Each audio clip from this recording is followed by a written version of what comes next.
you don't mind, I would like to start with Donnell this evening, because it seems that the death of your grandmother is pretty recent, and it's weighing heavy on your mind. So did you want to talk about that a little bit? Yes. The experience and how it's made you feel? Yes, because I mentioned my grandmother died recently. It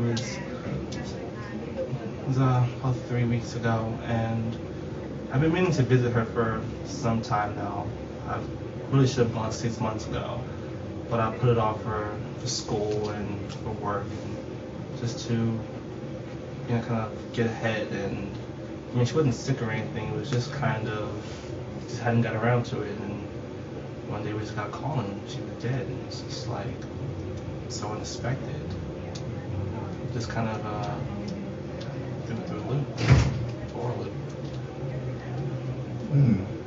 Does anybody have any feedback that they can give to Donnell about their own experiences with death, maybe? Well, my little sister died when I was a lot younger, and the way I dealt with it was that it wasn't my fault, so it's definitely your fault.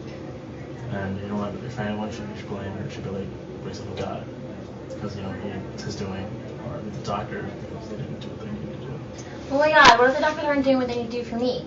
What if, I'm having tests and the doctors aren't telling me what's happening? Do you think it's the doctor's fault? What if one of us dies right now? Oh my God.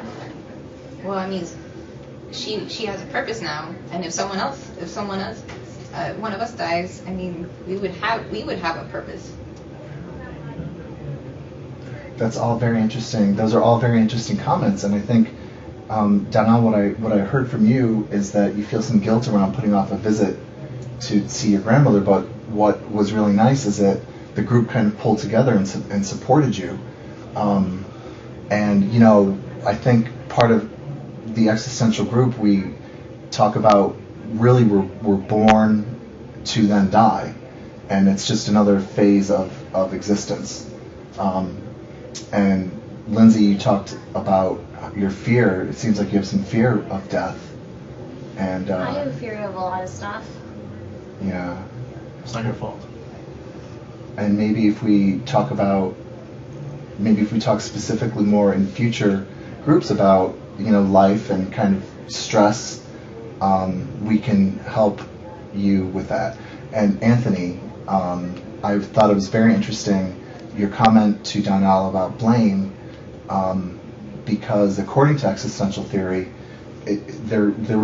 it's kind of an unwritten promise that all living beings make on this earth, that you're born, you live, and then you die.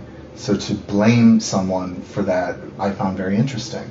I don't know where the blame would lie, but that's something that we can explore a little further.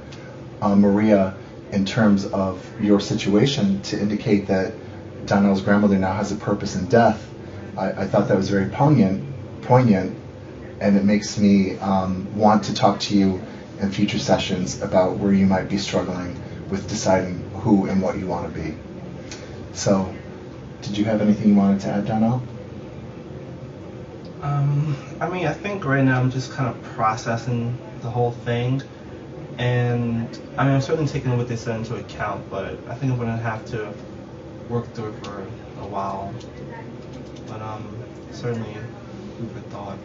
Okay, well, we can bring it up next week.